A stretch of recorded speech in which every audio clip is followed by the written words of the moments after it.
Hello, Raf. Can you hear me? Yeah.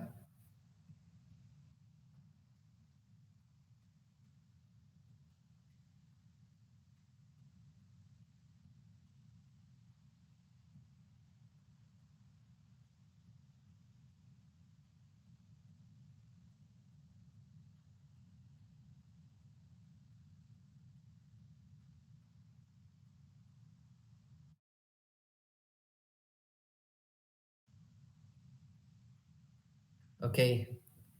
So I've heard that you said this is a ask me anything with the students. Are they proceeding the course, the code.org sessions?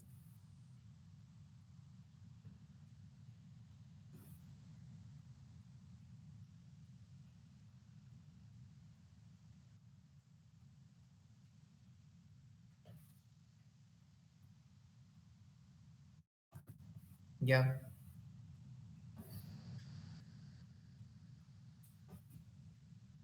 No problem.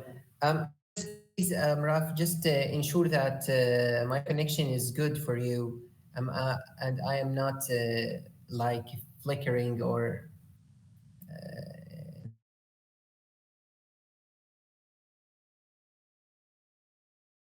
can speak without interruptions.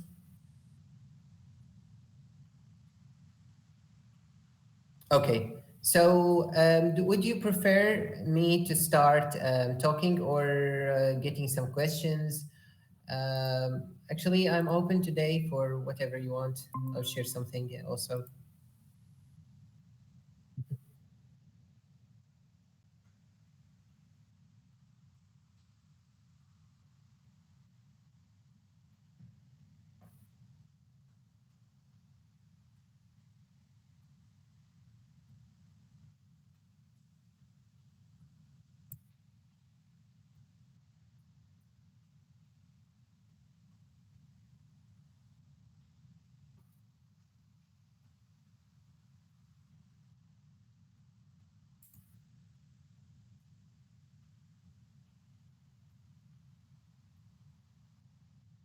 Yes.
Okay.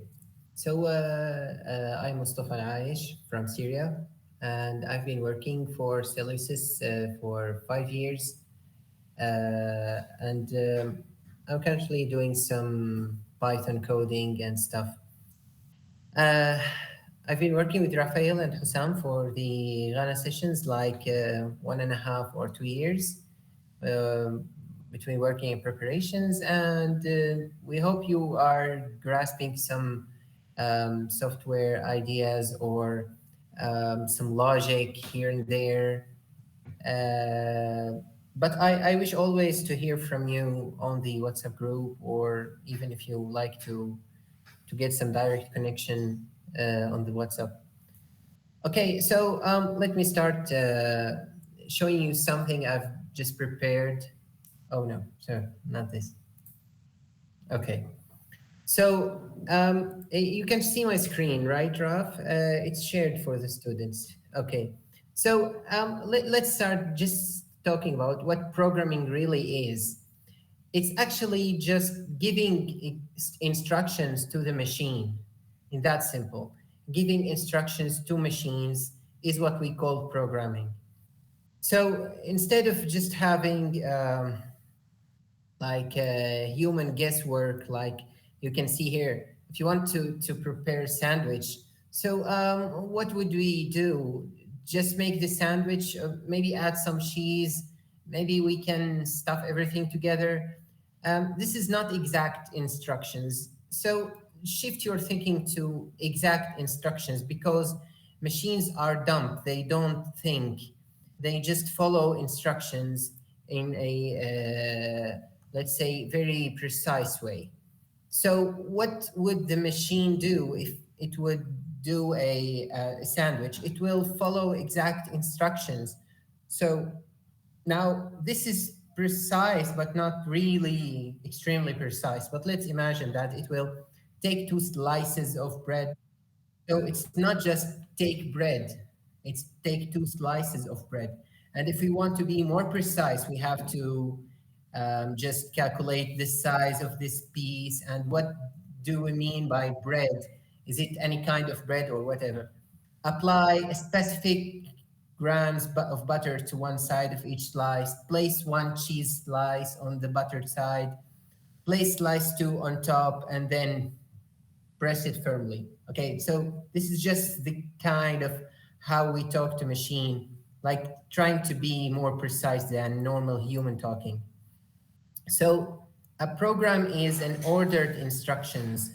Okay, this is an equality. Program is an ordered instruction.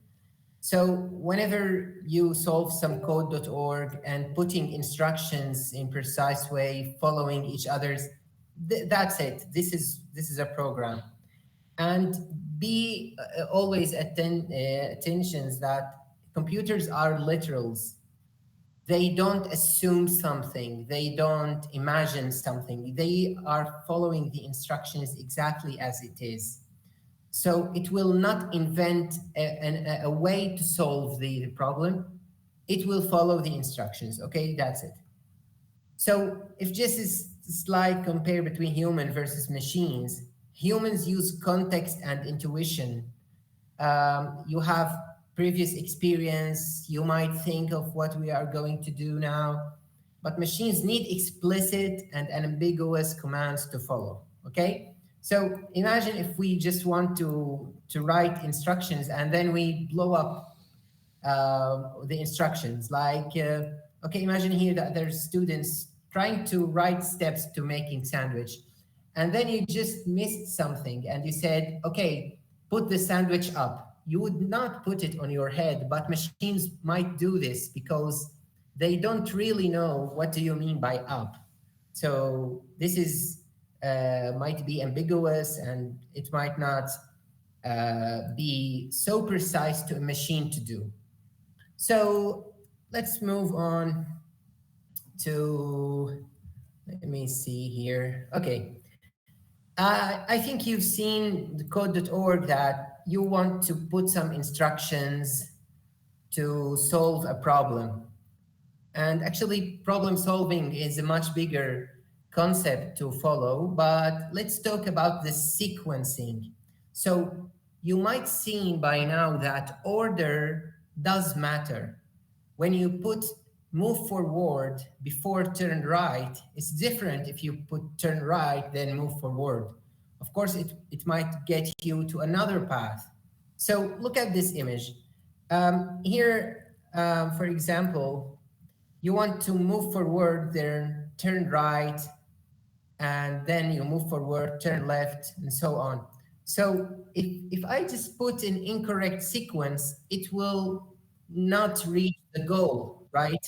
You might hit a wall, you might get out of the path, etc. So what is the difference between putting turn right here and turn left here, or in reverse order? Order does matter, right? So you can always assume that the machine will follow the sequence of orders or sequence of commands in order. Okay? So this is a correct assumptions. Whenever you go through computers, the order does matter in your instructions. Okay, so if you not make attention to the order of your commands, you might get into an error. So don't just proceed to run the code unless you want just to see what would happen. Okay, so you might solve it on paper. You might think that, okay, what would happen if I turn right here? So you have to imagine it or draw it on paper, or you can run the code on code.org and see, okay, let's see what would happen here. Okay. And just keep in mind that we do lots of detective work in programming. We do read the programs more than we write them. And also, you might read the code or read the instructions you gave more than the time you just put instructions or put new instructions. So you are like a detective. You want to see, why did we do this here? What was the last correct step here? Why it turns wrong in that step, and so on. So errors are like clues. If you just receive an error somewhere, oh, this is a clue or a hint for what is the problem. So then you have to analyze your flow, trace the steps, and understand the logic behind your instructions. So always ask why it turns left here, why it goes like this. I was expecting it to do something, why it did it differently. And just for fun, actually, if you have written something that should not work and then it turns out to be correct, this is far worse than doing something you think it's correct, but it turns out it's not.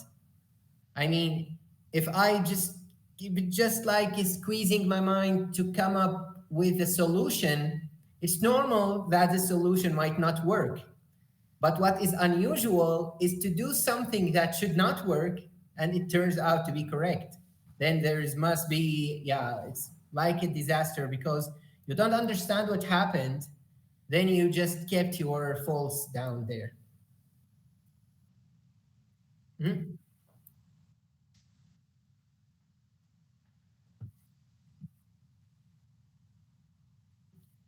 Exactly. Exactly. Yeah. Yeah. Yeah. Yeah. Yeah. So, just if we want to summarize what we said, just said here, try to understand, even if you can't just now solve the problem. Try to understand the solution. So then you can mimic the solution. You can then try to use the same logic or the same skill or experience you got. But always try to understand the logic behind the solution. This is the difference usually between the creators and the consumers. Like if I am just a consumer for a product, it's okay if I don't know how it works from inside. But if I want to create something, I must have knowledge of how it works from inside. Okay, like if I want to create a new, for example, monitor. Okay, I must have known what is inside the monitor and how it works in details because I want to invent something new. I have to do something to create something. But if I'm just a user of a monitor, I just want to know how to pull it on and off. So that would be enough for me. Okay. Uh, Now let's see if we got something here. Yeah. Uh, we talked about following instructions, but sometimes if you have lots of instructions that are repeated, you might go and write lots of instructions by hand manually, and this is error prone. So you might do something wrong because just okay, there's lots of commands that you have to write them in your hand, but they are repeated. And here comes the concept of repetition. So we've talked about sequencing, and that the program is a sequence of instructions, and that the order matters in those instructions. But now we will talk about repeating some instructions. So this is another concept, and this is an essential one, that you can repeat without explicitly write those instructions, because there is something in the CPU, in the machine, that can tell it which instruction should be run next. And because of this, we can write programs that repeat it without writing more instructions. So let's recognize this real life pattern, okay? When you go upstairs, you are repeating the instruction for yourself, like getting up one step, getting up another step, getting up another step, and it's a repeated instruction. If we imagine that the robot is going up, it should repeat the pattern, right? If you are brushing your teeth, you're brushing left and right, so this is a repeated instruction. If you want to look at the clock, it's just tick tock, tick tock. This is a repeated instruction. Like in every second, it's going into some degree to with the same rotation. Okay, so this is a repeated pattern, and when it's a repeated pattern, you can program it with the repetition in mind, which we call loops. So looping through instructions will allow you to repeat it for some amount of X times, let's say 5 times, 10 times, or whatever you want. This is what we call a loop, okay? So this will help you do solutions that are maintainable. So they are easy to understand and easy to develop, and they are also easy to read and easy to understand from the perspective of another developer. So instead of saying, okay, go straight, turn right, go straight, turn right, go straight, turn right, you can just repeat 4 times, go straight, turn right. So now you understand that there is a pattern. Because there is a pattern in the problem, there must be a pattern in the solution. Okay? So you can just look at this and say, okay, what is the repeated pattern here in the movement, for example? And because there is a repeated pattern in the movement, your solution should have this encoded, like you are writing this pattern by code. Repeat to move through this pattern, okay? So this is much cleaner, right? Instead of doing this 4 or 3 times, you can just repeat this and you then state what you are going to repeat. Okay, so loops allow us to see the big picture because there's this repeated pattern instead of just looking at each individual step as a different thing. Okay, this is somewhat called an abstraction. Okay, this is an abstract command that we are going to repeat through. Okay, so I have prepared something to show you, and it's really a fun thing. And because you are going into programming, I want to show you this. This is an actual game, and it's playable. You can play it on, I think, on mobile phones. Okay. Okay. So I want you to imagine here that this guy, this standing here, is the machine or it's the CPU. So You know the CPU in the computers? The CPU is always doing the same thing. It's fetching the new instruction that should apply, and then it's apply it. That's simple.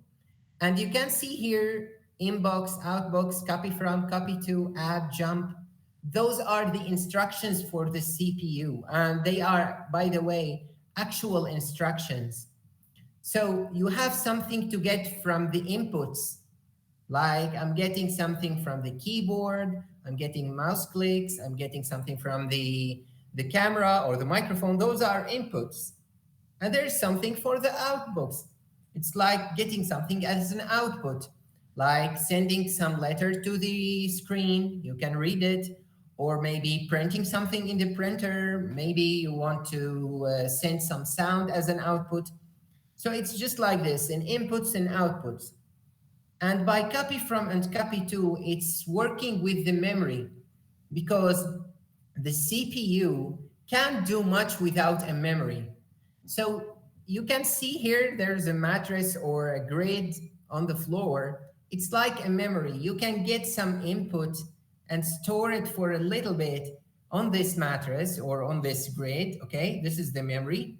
Then you can get something else. Then you can get this from the memory. So it's just like this. And you can see here there's the word add. This is an actual instruction for the CPU. It can add two things together. And by things, we always talk about numbers because CPU only understand numbers.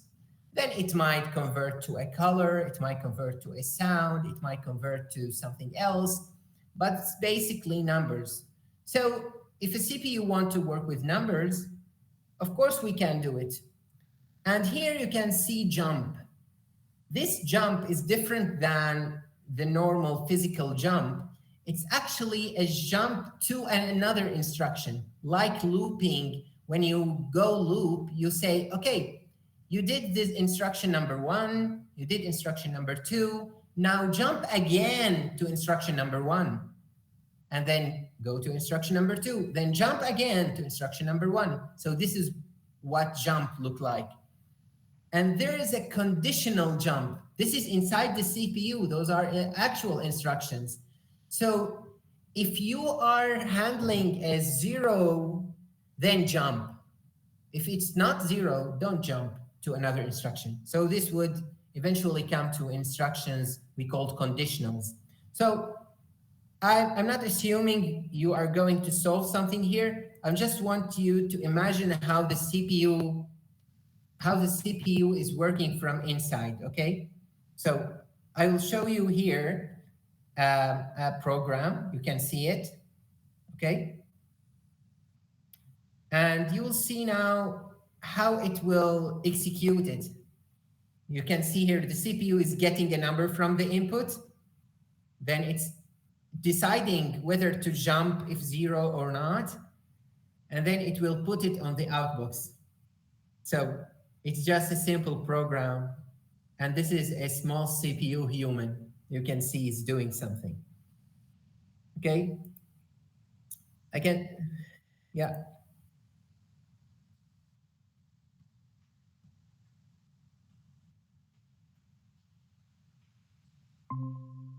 it is, yes. It is actually the basics of conditionals because CPU actually don't branch. It's actually just jumps from an instruction to another instruction. It's like, look, Raf, if there is no electricity in the room, then we should skip the session. So we are going to do the session, but before doing the session, there is a decision we have to make. If there's no electricity, we will skip the session. Okay, so we're going in order. We are checking, okay, now we are doing the preparation. Now we are checking if there's electricity. And based on that, we might skip the instruction of doing the session. So it's like skipping. This is what conditionals are. It's like skipping the instruction, the next instruction.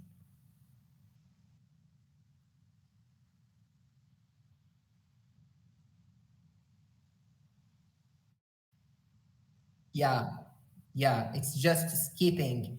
And if you just did like this jump, which goes backward, you can imagine that when I tell you do instruction number one, then instruction number two, then instruction number three, then go back to instruction number one, this will make you repeat the instructions. And repeating is what we call loops. So it's basically from the CPU level, it's just, okay, go back to this instruction. It's like jumping to the previous instruction.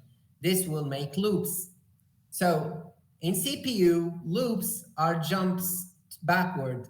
And if statements or branching or conditionals are skipping something you don't want to execute because of some condition. Okay?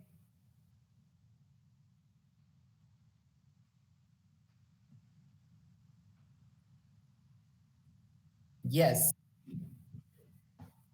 Yeah. Yeah.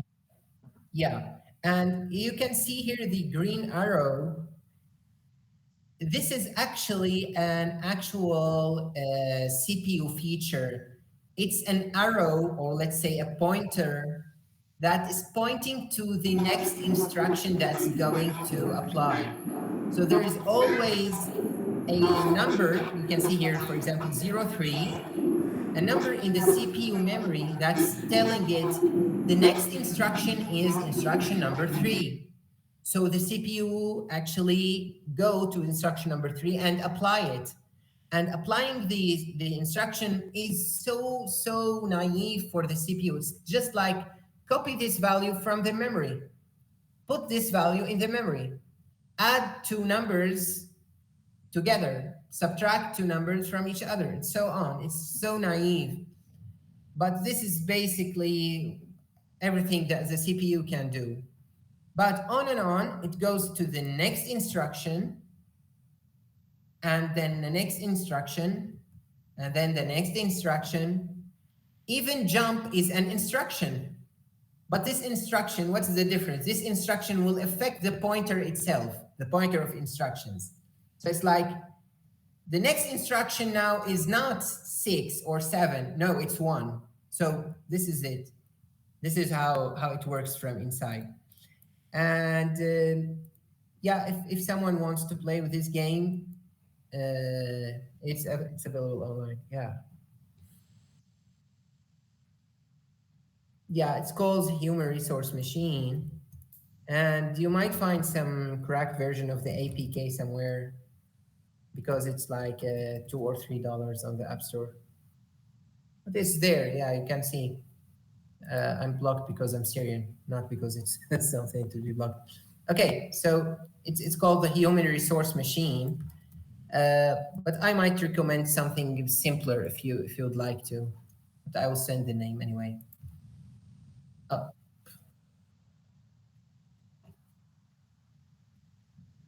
yeah. It's you can find it on the website. Yeah.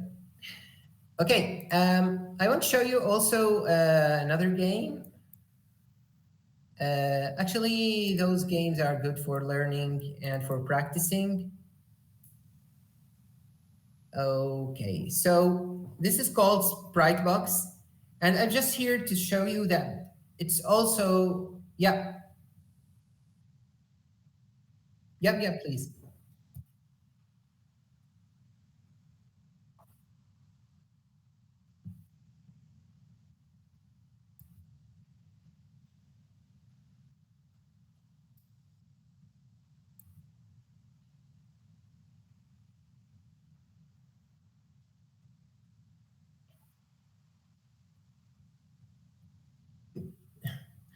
Yeah. This is actually a big question on all levels, starting from technical, ending in philosophical. But actually, let's look at it like this, okay? Assume that there's no monitors and there's no keyboards. There's only one button. And if you click this button, then you might get some light or you might get some sound, okay? At this basic level. Now, you might imagine a some electrical component that might receive this button click and then transmit this electricity to the CPU. And the CPU will know that, okay, he clicked the button. And here comes the program. If the button is clicked, then do something. And this something is just lighting a bulb, okay? So this is simple. But in this small example, there is an if instruction. Yeah, there's an if statement here. If the button is clicked, light up the bulb. And this is actually not hard for us, but it's including lots of things inside the program. Yeah, one of those things is actually that the CPU is always checking if you have clicked the button.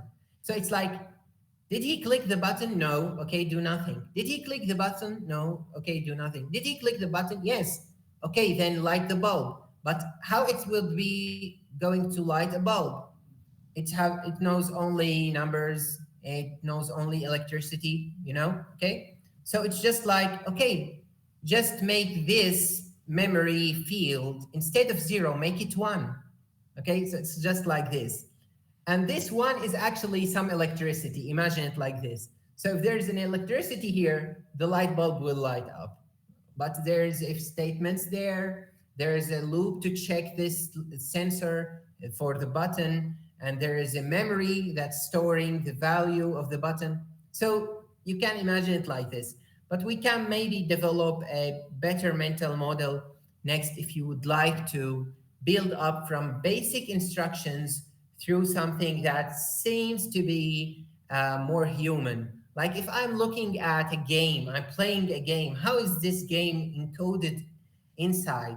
It's just actually just colors on the screen, sounds on the speakers, and maybe font that's writing some English letters on. Okay, how it comes up to build all of this, we can go through this in the next session if you would like to, and I would be happy to prepare something like this.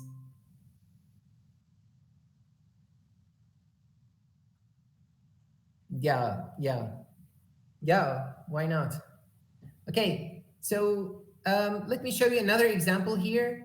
There's always the arrow here. This is something essential for the CPU to follow up the instructions while you go through it.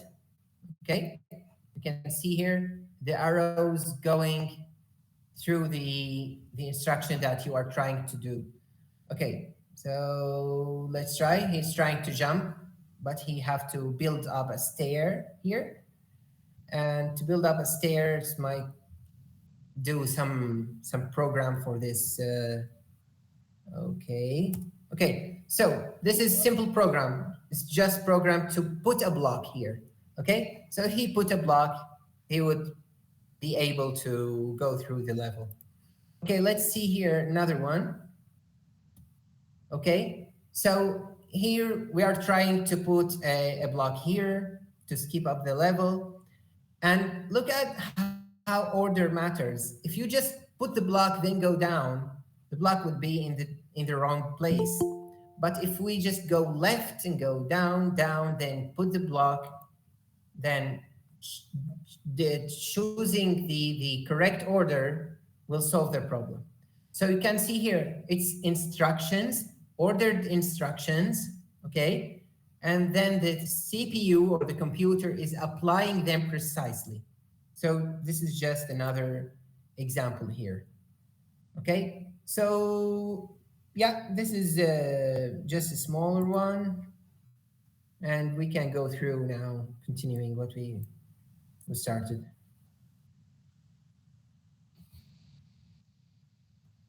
Yeah, yeah. I'll keep this. I'll keep this as a secret. No. Yes. No, I'm joking. Okay, its name is Sprite Box. Um, and yeah, I'm sure you can find a version for this. Uh, I've just lost my browser that I'm doing the meeting from it. I don't know which one. This one.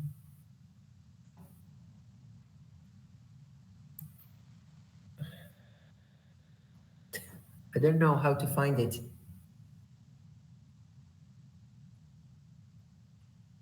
might be this one or that one. Okay. Okay, just find it. Okay, so let's go to the next one. Um, does it feel like simple, or am I doing things more complex? Uh, okay,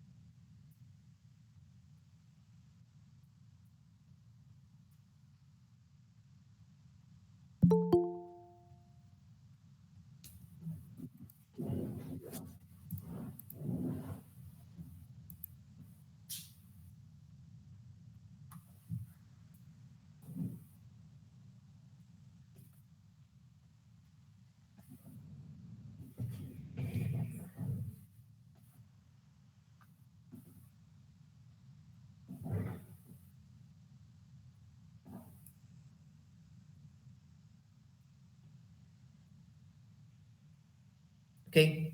So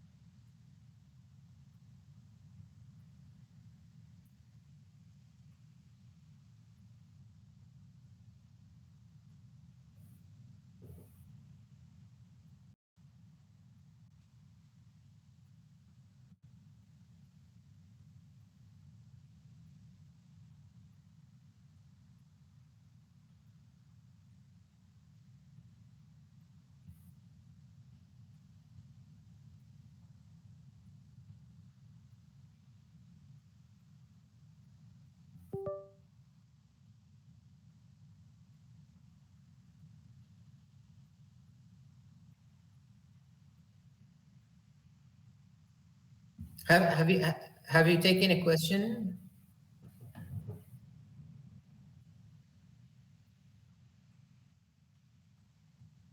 Uh, yeah, actually I can't hear anyone except you, Raf.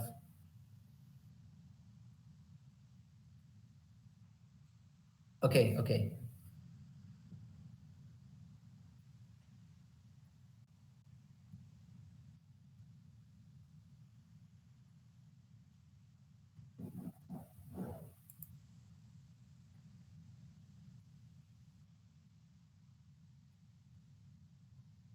I can barely hear you.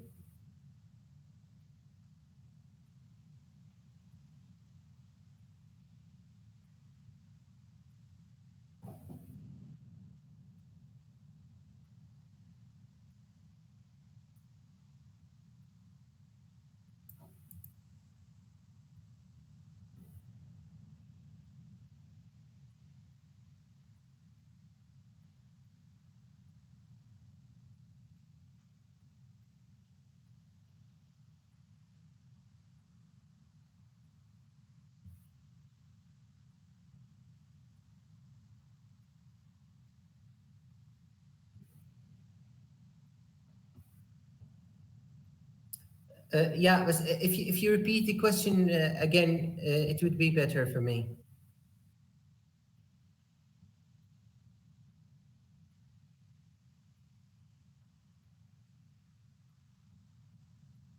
Yes, yes, yeah, yeah.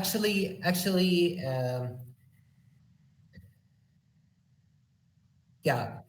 If I've heard your question correctly, so you are asking, does the CPU only relying on the instructions we have programmed, right? Yeah.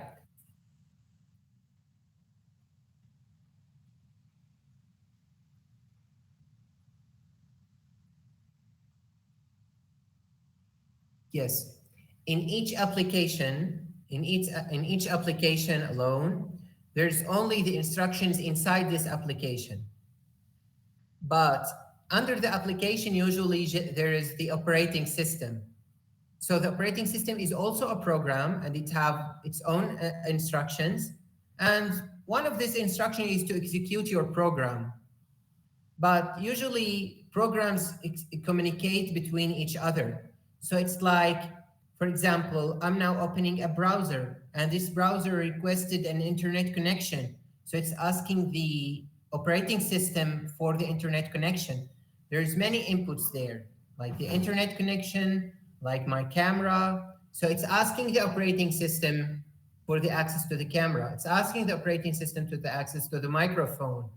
This operating system, like Windows or Linux or Apple iOS, so this operating system is also a program, and the CPU is running basically the operating system, and the operating system is allowing you to choose your program, and then it will run those instructions.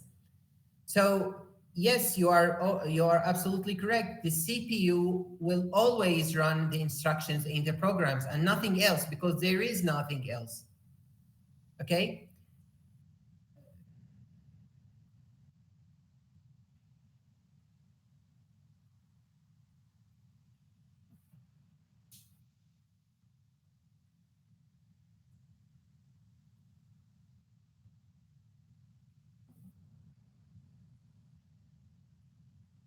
Yeah.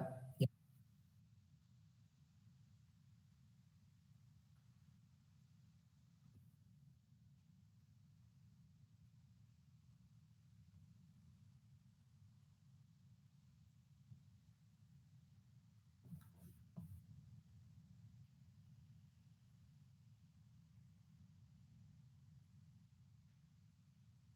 Yes.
Yeah, Raf, I believe those are must be great questions, but there is lots of echo in the sound. I, I barely can hear you talking.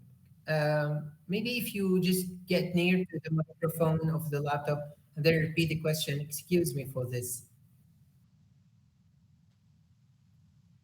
Yeah, this is better.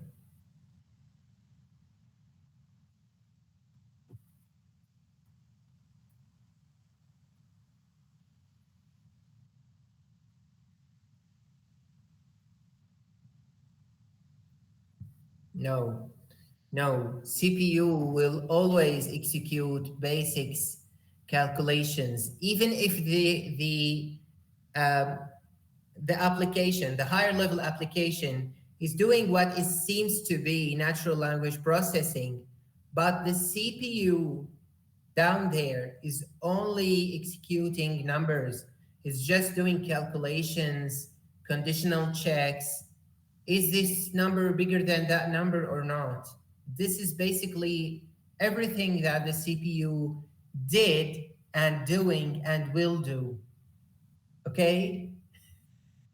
So this never changed before and would not never change in the future, because those are the basics of computers. This is how the computer works from inside. And this is a very basic level. It's so hard to even improve it. Yeah, it's and it's working. Okay? But there is some kinds of CPUs, GPUs. Those are like things that in doing graphics, and there's the different usage for this. It's doing instructions on parallel. So this is the improvement. It's just to do things in parallel.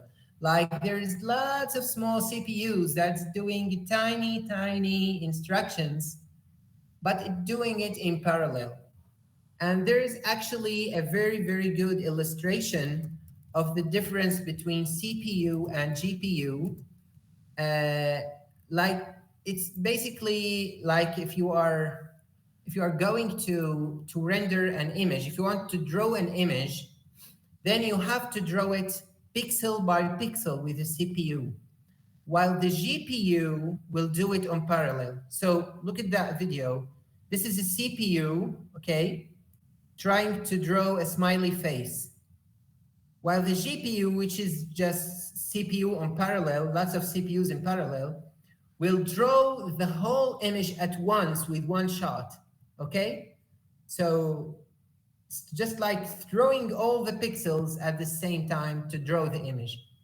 So this is still basically just drawing something, just throwing a color to the wall.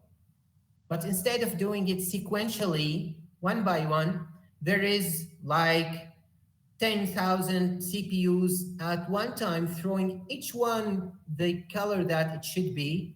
And this will result in a whole image created like this. Okay? This is what's gone like a powerful feature or something that is out of the usual CPUs. It's doing things in parallel, but it's still one pixel for each GPU, for each small CPU, let's say, small CPU there. You're still drawing one pixel and putting another color on the other pixel, but the whole thing will become an image in your perspective, of course, not in the computer's perspective. Okay, so have I answered your question? So CPUs would never, never, ever do something high level because they are low level. When they become doing something high level, because there is something doing the low level thing, okay, and there's something that doing the low level thing, we call it a CPU, okay, but there is like chips that contains lots of CPUs and they are wired like in a specific way and programmed to do this natural language processing, but this is actually programmed. And inside it, there's lots of hardware and there's lots of programs working together.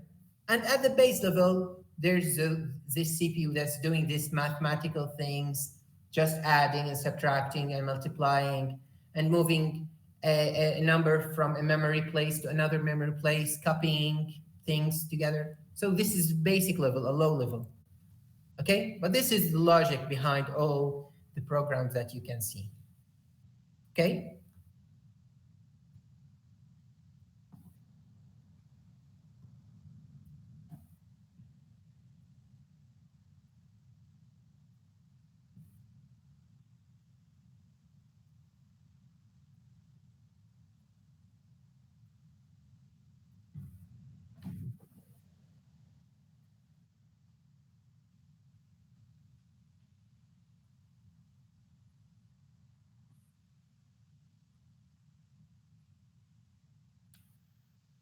Yes.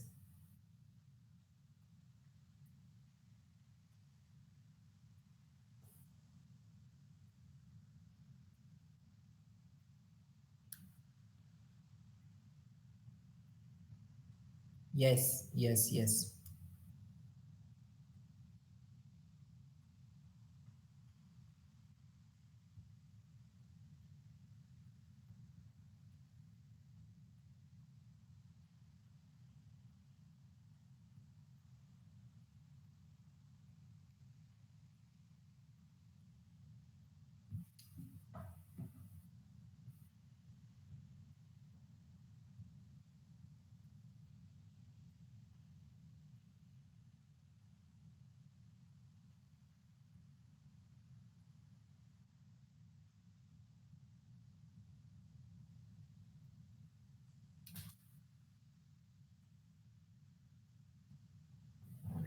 It's okay. And if anyone have any question, please just share it to the WhatsApp group, because as much as you can communicate through the channels and ask things and show your work, you can proceed, because the program, the yeah, Raf, the program is tight. It's like 1, 2, 3 months, and then we'll graduate to another level or not. This is a very short amount of time, and you should use it as much as you can. Okay, so please send your questions. You might ask whatever you want. We will research together and answer.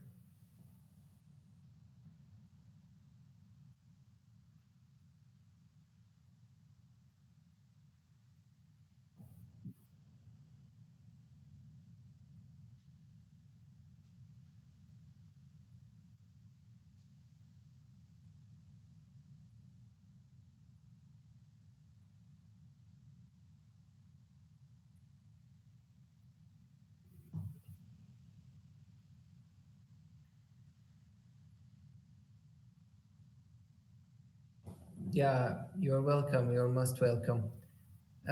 So you will continue together, and I will jump out. Okay, right? Okay, glad to have me. Thank you so much.